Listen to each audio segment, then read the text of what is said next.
This is Amit Tiwari, your economics teacher. Today I am going to start a new topic in Indian economic development, and the name of the topic is Strategies of Industrial Growth 1947 till 1990. Students, हम इस topic में industries का importance क्या है Indian economy में इसको पढ़ेंगे, plus Indian government या इंडियन स्टेट का ओवरऑल इंडस्ट्रियल डेवलपमेंट में क्या रोल रहा हम इसको डिस्कस करेंगे। इंडस्ट्रियल पॉलिसी रेजोल्यूशन 1956 में क्या क्या पॉइंट्स थे, गवर्नमेंट ने क्या क्या स्टेप्स लिए, हम इसको डिस्कस करेंगे।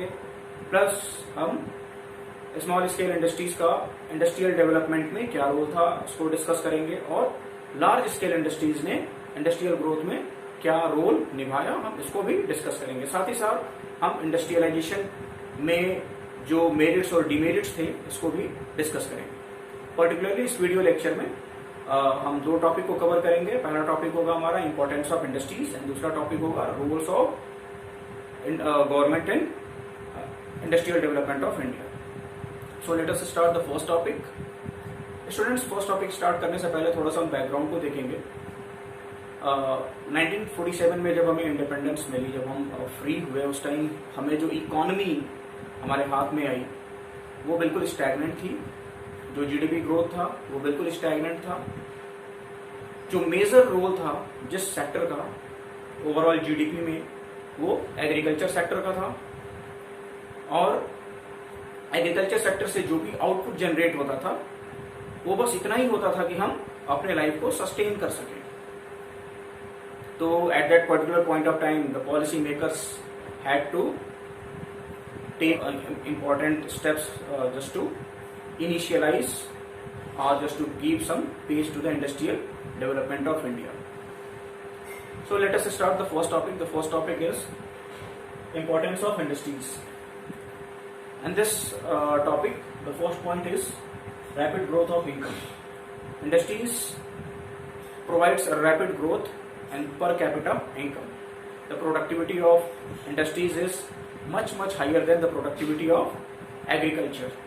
आप देखेंगे जितने भी इंडस्ट्रियलाइज्ड या जो जितने भी डेवलप्ड कंट्रीज हैं इन टर्म्स ऑफ इंडस्ट्रीज, उनका पर कैपिटा इनकम बहुत ज्यादा है। लेकिन अगर हम सिर्फ एग्रीकल्चर पे ही रिलाई करते, इंडस्ट्रियलाइजेशन के बारे में नहीं सोचते, तो हमारी इकोनॉमी एक इस तरीके की इकोनॉमी हो जाती जिसमें हम उतना ही उपज कर पाते जिससे कि हम अपने आप को सस्टेन कर सके, अपने लाइफ को सस्टेन कर सके। लेकिन अपने लाइफ को मॉडर्नाइज करने के लिए, इंफ्रास्ट्रक्चर को डेवलप करने के लिए, अपने ओवरऑल इकोनॉमिक आउटपुट में डाइवर्सिफिकेशन लाने के लिए इंडस्ट्रियलाइजेशन की बहुत ज्यादा आवश्यकता थी। Fine. And the second topic is employment. Industries provide enormous employment. हमें ये पता है कि एग्रीकल्चर में बहुत ज्यादा एम्प्लॉयमेंट जनरेट होता है, लेकिन एग्रीकल्चर में जो एम्प्लॉयमेंट जनरेट होता है उसमें जो पर कैपिटा इनकम होता है उससे उस पर कोई बहुत ज्यादा फर्क नहीं पड़ता है। एग्रीकल्चर में या एग्रीकल्चर सेक्टर में हम उतना ही प्रोड्यूस कर पाते हैं जिससे कि हम अपने लाइफ को सस्टेन कर सकें। और जो एग्रीकल्चर सेक्टर में एम्प्लॉयमेंट जनरेट होता है वो स्टेबल नहीं होता है, लेकिन इंडस्ट्रीज में या इंडस्ट्रियल सेक्टर में जो एम्प्लॉयमेंट जनरेट होता है उसका नेचर बहुत ही स्टेबल होता है। Fine. Around 75% of the total population of India was engaged in agriculture sector eight the time of independence. तीसरा पॉइंट है डेवलपमेंट ऑफ एग्रीकल्चर। इंडस्ट्रियलाइजेशन से एग्रीकल्चर का भी डेवलपमेंट होता है। अब ये कैसे पॉसिबल है? हम तो इंडस्ट्रियलाइजेशन के बारे में पढ़ रहे हैं, फिर यहाँ पे एग्रीकल्चर को डेवलप करने की बात कहाँ से आ गई? स्टूडेंट्स, आपको याद होगा जब फर्स्ट 5 ईयर प्लान के बारे में हम पढ़ रहे थे, तो फर्स्ट 5 ईयर प्लान का जो बेसिक पर्पस था वो क्या था? एग्रीकल्चर को डेवलप करना, अपने आप को सेल्फ रिलायंस प्रोवाइड करना in terms of food grains production, क्योंकि हम उस टाइम फूड ग्रेन्स को एक्सपोर्ट करते थे। आपको याद होगा एक पॉइंट का रेफरेंस दिया गया है, इसमें कहा गया है कि अमेरिका से हम व्हीट ग्रेन्स को एक्सपोर्ट करते थे। यानी कि at the time of independence we were not having enough capability to produce enough just to sustain ourself. तो फर्स्ट 5 ईयर प्लान को सक्सेसफुल बनाने के लिए एग्रीकल्चर को मैकेनाइज करना बहुत ज्यादा इंपॉर्टेंट था, और ये इंडस्ट्रियलाइजेशन के बिना पॉसिबल नहीं था, क्योंकि ट्रैक्टर्स हो गए, थ्रेशर्स हो गए, और जितने भी एग्रीकल्चरल इक्विपमेंट्स हैं इनको या तो हम एक्सपोर्ट करके मंगाते या अपने यहाँ ही मैन्युफैक्चर करते। तो एक्सपोर्ट करके मंगाने में खर्चा पड़ता, या जो एक्सपेंसेस होते वो ज्यादा होते, जो प्राइस होता वो ज्यादा बढ़ जाता, and maximum portion of farmers were not having enough to invest. So industrialization was very important just to support the development of agriculture, just to support the mechanization of agriculture. And the fourth topic is self-sustained growth.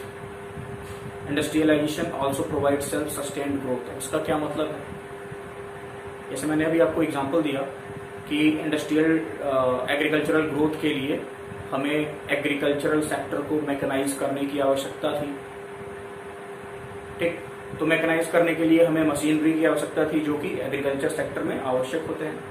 तो उसको या तो हम export करते तो हमें खर्चा ज्यादा पड़ता।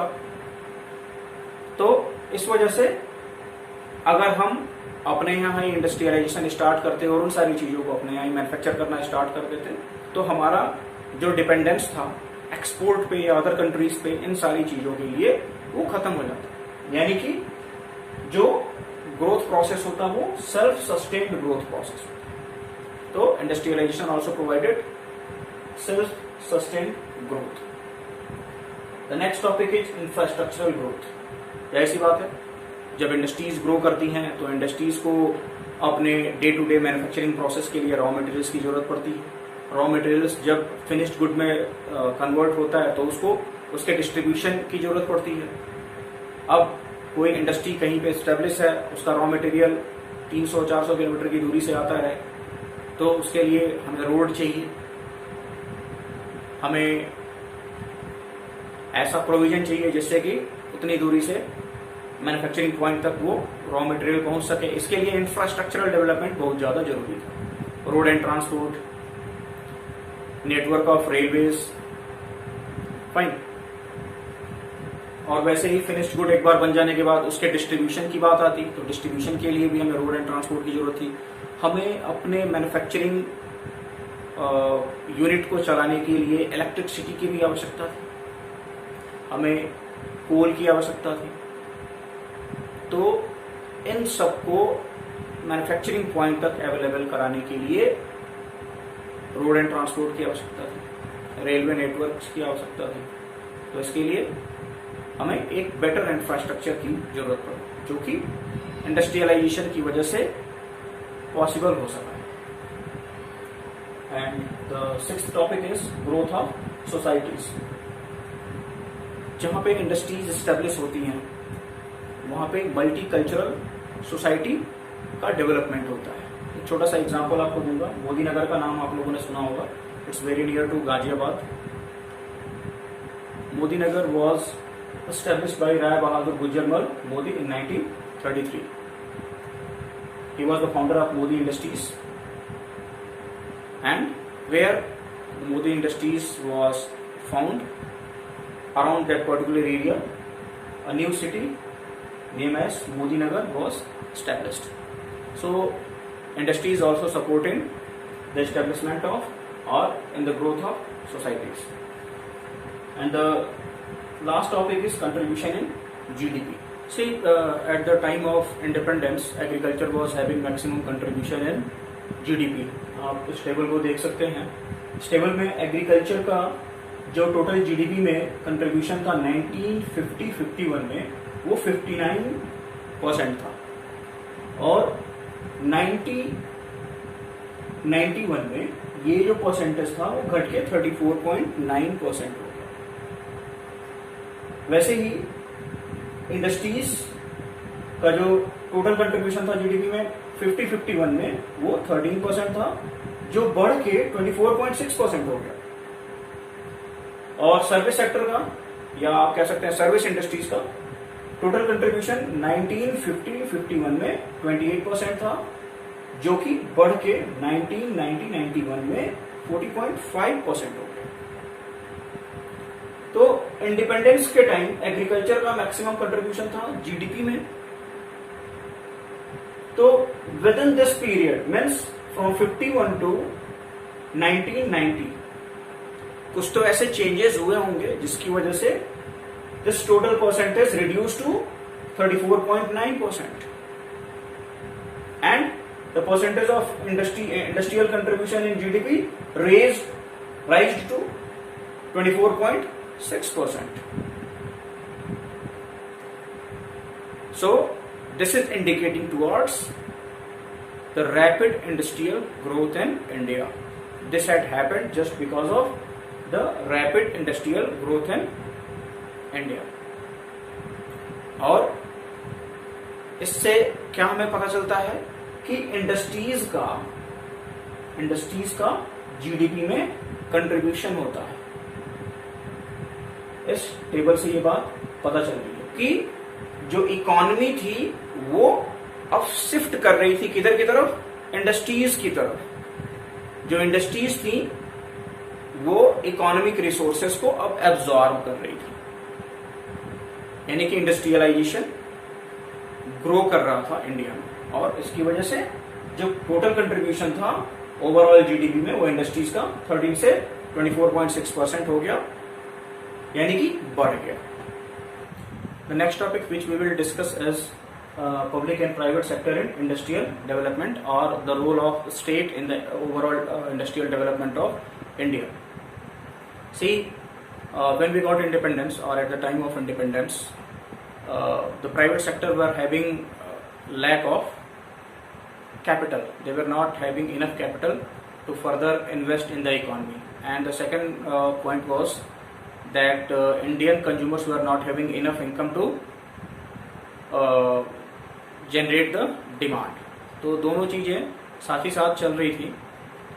तो आप देखिए लैक ऑफ कैपिटल में capital is needed to push the industrialist for capital expenditure, और उस टाइम उनके पास इतना ज्यादा कैपिटल अवेलेबल नहीं था जो कि उन्हें मोटिवेट कर सके इंडियन इकोनॉमी में फर्दर इन्वेस्ट करने के लिए। दूसरी चीज ये थी, जैसे मैंने अभी बताया कि डिमांड जनरेट करने के लिए हमें इनकम की जरूरत पड़ती है, और Indian consumers were not having enough income just to generate huge demand in the market.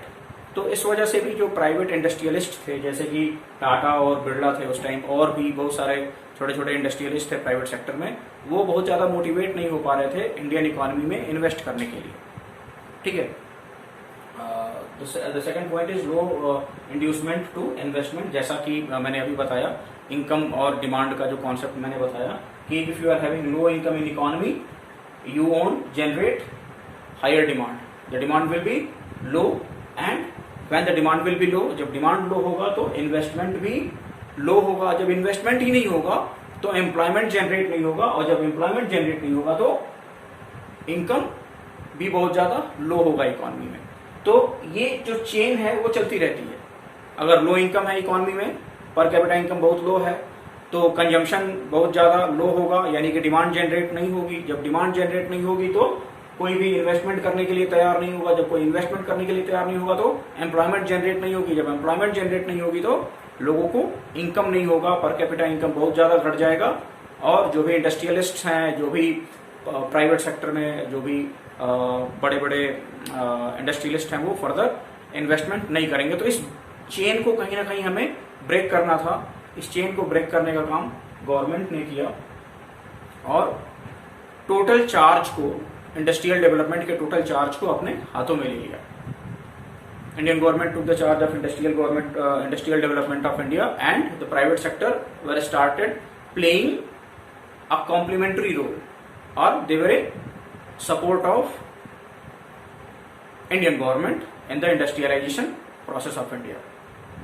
The third point is social justice. अब सबसे जो इम्पोर्टेंट बात थी वो सर्वाइवल की थी।